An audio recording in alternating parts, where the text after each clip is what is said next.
여러분, 오늘은 예수님께서 부활하신 부활주일입니다. 우리 옆에 분들 다시 인사하겠습니다. 예수님이 부활하셨습니다.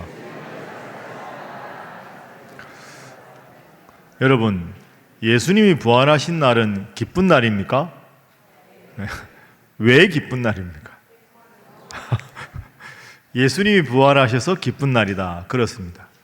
왜 예수님께서 부활하신 것이 우리에게 그렇게 큰 은혜와 기쁨이 되는가? 오늘은 예수님 부활이 기쁜 이유가 무엇인지 우리 신일교회 성도들이 부활주일 늘 맞이할 때마다 기억해야 될 세 가지에 대해서 한번 살펴보도록 하겠습니다. 왜 부활이 중요하고 기쁜가? 첫 번째로 꼭 기억할 것은 부활의 중요성입니다. 예수님이 부활하셨다 하는 것은 예수님이 단순한 인간이 아니라 신이시다라는 것을 보여주는 사건이기 때문에 예수님의 부활이 기쁜 겁니다. 아마 여러분들 어릴 적에 학교에서부터 그런 이야기 많이 들으셨을 겁니다. 세계 3대 성인, 4대 성인 하면서 석가모니, 예수, 마호메트, 그다음 소크라테스, 3대, 4대 성인 이렇게들 말을 합니다. 근데 그건 잘못된 겁니다. 3대 성인이나 4대 성인은 훌륭한 가르침을 펼친 분들은 맞습니다. 그러나 그들은 인간으로서 이 세상에 와서 훌륭한 가르침을 펼쳐서 사람들에게 존경을 받는 분들입니다. 인간으로 출발해서 그 누구도 깨닫지 못했던 인생의 깊은 진리를 깨닫고 그것을 후세들에게 전해 주었기 때문에 그분들의 가르침이 깊이가 있고 훌륭한 것은 사실입니다. 그러나 그들과 예수님은 분명히 다릅니다. 예수님은 인간으로 오셔서 인간들 중에서 훌륭한 가르침을 펼쳐서 존경받는 분이 아니라 인간으로 시작한 분이 아니라 성경에 보면 본래 하늘에서 하나님과 함께 하시던 분입니다. 그 하나님께서 이 땅에 내려오셔서 이 땅에 계시다가 다시 하늘로 올라가신 겁니다. 출발점이 다른 거죠. 인간으로 출발했느냐, 본래 하늘의 신으로 계시던 분이 인간으로 내려오신 분이냐의 결정적인 차이가 있습니다. 그 결정적인 차이를 제일 잘 보여주는 본문이 오늘 저와 여러분이 함께 읽은 본문입니다. 오늘 빌립보서 2장 5절부터 11절 읽었는데요. 이 본문은 초대교회 때부터 신앙 고백으로 늘 외웠던 본문입니다. 자, 빌립보서 2장 5절부터 7절 한번 화면으로 보십시오. 너희 안에 이 마음을 품으라. 곧 그리스도 예수의 마음이니. 예수님은 어떤 분이냐? 자, 한번 저를 따라 하시죠. 그는 근본 하나님의 본체시나. 저 부분이 중요합니다. 예수님을 본받아야 되는데 예수님은 인간이 아니라 근본적으로 하나님의 본체셨다. 그런데 7절에 하나님과 함께 하시던 예수님이 종의 형체를 가지셔서 사람의 모양으로 이 땅에 오신 분이다 하는 것이 분명한 성경의 가르침이고 초대교회 교훈입니다. 그래서 왜 부활주일이 기쁘냐? 여러분 다 아시는 대로 그 어떤 훌륭한 가르침을 펼친 인간도 죽음이라는 숙명을 맞이합니다. 죽음이 우리 인생의 끝입니다. 인간으로서는 죽었다가 부활할 수 없습니다. 그러면 죽음에서 부활했다는 뜻이 뭐냐? 방금 우리가 빌립보서 2장 6절에 읽은 대로 어떻게 사람이 부활할 수 있습니까? 그렇습니다. 사람은 부활할 수 없습니다. 그런데 예수님은 근본 하나님과 함께 하시던 신이신 분이 인간이 되셨기 때문에 단순한 인간이 아니니까 인간의 몸을 딛고 부활하실 수가 있었던 거죠. 그래서 예수님이 부활하셨다라는 것은 예수님은 단순한 인간이 아니라 신이시다. 더 나아가서 그분이 신이시니까 나를 구원해 주실 수 있는 분이다. 그래서 부활주일이 기쁜 겁니다. 이 부활의 의미를 생각하시고 예수님의 부활을 기뻐하고 예수님을 나의 구원자로 늘 고백하는 우리 신일의 모든 성도들이 되시기를 주님 이름으로 축복합니다. 다시 한번 인사하겠습니다. 예수님께서는 분명히 부활하셨습니다. 한 번 더 할까요? 의심 없이 믿으시기 바랍니다. 두 번째 넘어가겠습니다. 예수님의 부활이 과연 사실이냐? 이런 질문을 예수님 안 믿는 분들은 많이 합니다. 이른바 요즘에는 과학이 대세 아닙니까? 그 과학적으로 한번 설명해봐. 그 과학적으로 증명해봐. 이렇게들 많이 말합니다. 예수가 부활했다고? 야, 인간이 어떻게 부활할 수 있냐? 그 과학적으로 한번 나한테 설명해봐. 과학적으로 이해되게 설명하면 내가 믿을게. 이렇게 말합니다. 여러분, 그러나 그건 잘못된 겁니다. 과학과 종교적인 진리는 범주 자체가 다른 겁니다. 신앙이라고 하는 것은 과학적으로 증명이 돼서 믿는 게 신앙이 아닙니다. 여러분, 과학은 참 우리를 편리하게 만듭니다. 과학 때문에 우리가 얼마나 편리한 세상에 살고 있습니까? 그러나 과학이 만능일 수는 없습니다. 모든 걸 과학적이다라는 말로 모든 진리를 과학적으로 증명해 보라는 것은 잘못된 겁니다. 과학 때문에 우리의 인생이 편리해진 건 사실이지만 인생의 의미, 인생의 가치, 인생의 행복, 이런 것은 과학이 줄 수 없습니다. 그것은 신앙의 영역인 겁니다. 과학적으로 증명해봐, 그러면 믿을게 라는 말은 그래서 애초에 성립할 수 없는 말입니다. 그렇다고 해도 분명히 과학적으로라도, 아니면 과학적인 걸 떠나서 정말 역사적 사실인가? 부활, 난 그거 믿어지지 않는다, 이런 분들이 여전히 많이 계시기 때문에 성경을 통해서 그 근거를 한번 찾아보겠습니다. 마태복음, 마가복음, 누가복음, 요한복음에 보면 예수님께서 죽으셨다가 사흘 만에 부활한 사건이 무수히 소개가 되고 있습니다. 그 중에서 마태복음 27장에 보면 예수님이 십자가에 못이 박히죠.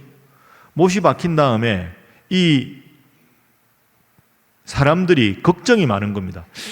야, 저 예수가 살아서 이야기할 때 내가 죽었다가 부활한다고 하지 않았느냐? 그 유대교 종교 지도자들이 모여서 불안한 겁니다. 예수가 부활할 리가 없지만 혹시 예수가 부활하면 안 되니까 로마의 총독 빌라도에게 부탁을 해가지고 그 예수님이 돌아가신 무덤을 돌로 막고 임봉을 하고 로마의 군인들로 하여금 지키게 합니다. 그들의 속셈은 누군가 예수의 시체를 훔쳐가서 부활했다고 거짓말하면 안 되니까 철동같이 방어를 하라, 이렇게 이야기를 했습니다. 그런데 역설적입니다. 로마 군인들이 그 예수님의 무덤을 철저하게 지켰기 때문에 부활이 거꾸로 증명이 된 거죠. 누구도 예수님의 시체를 훔쳐가지 않았는데 예수님께서 사흘 만에 부활하셔서 제자들에게 나타나시고 한꺼번에 500명이 넘는 사람에게도 예수님의 부활체를 보여주셨습니다.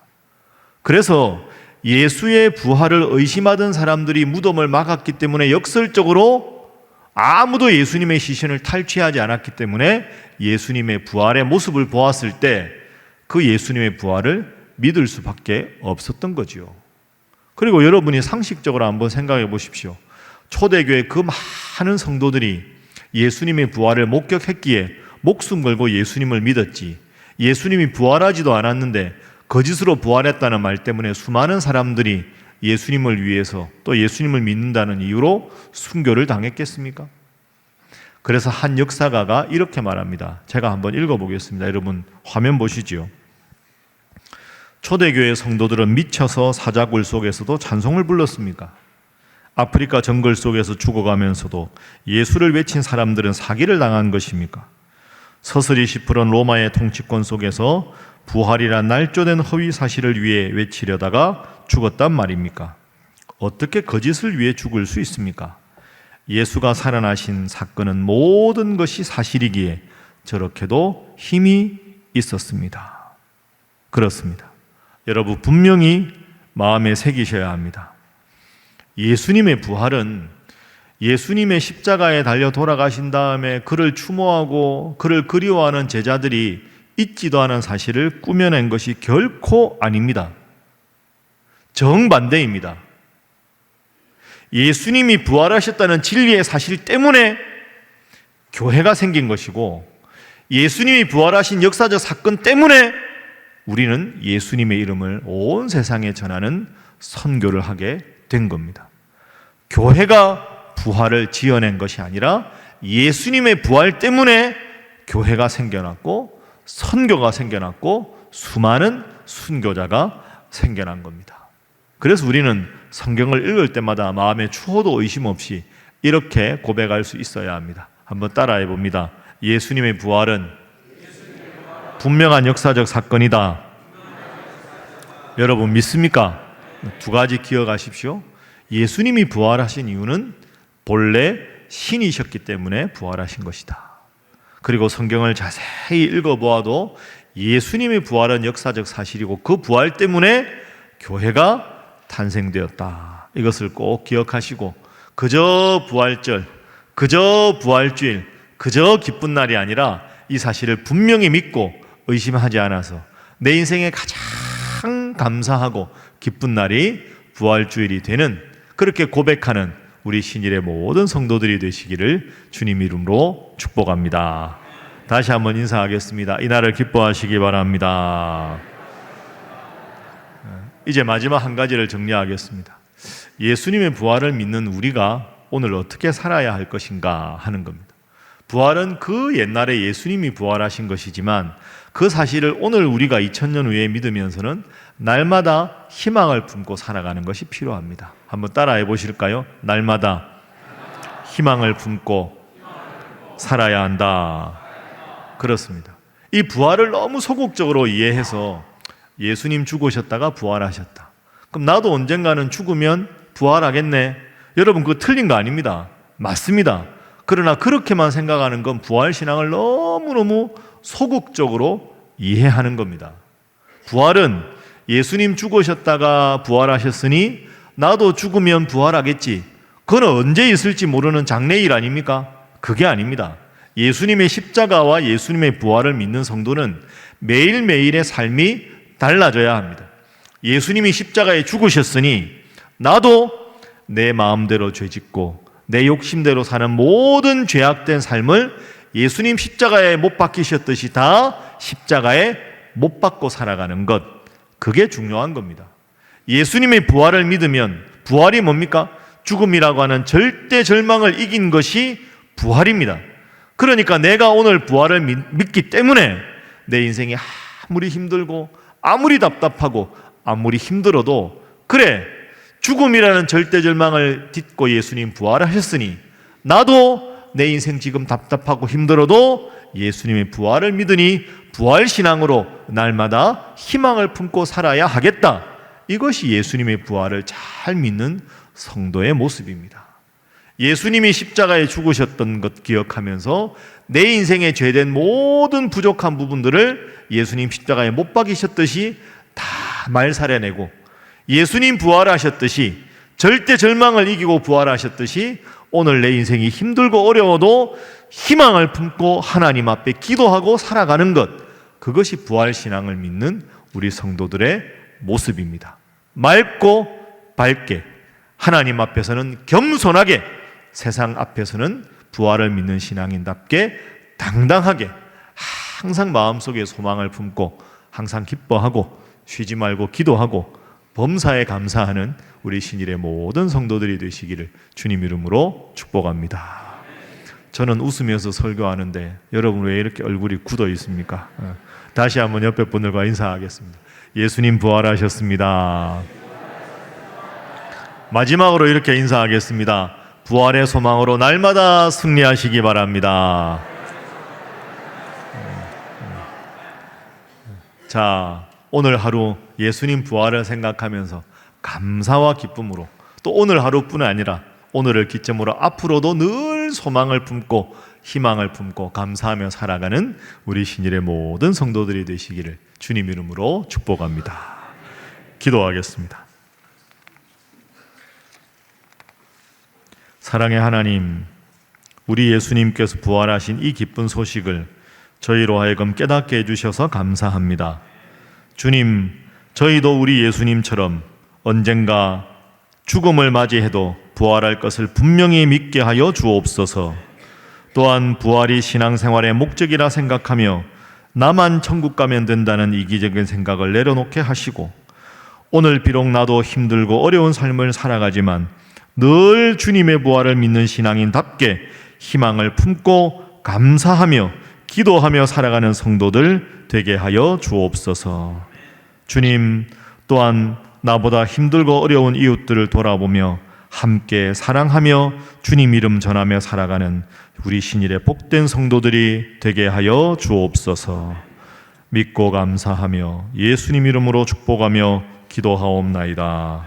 아멘.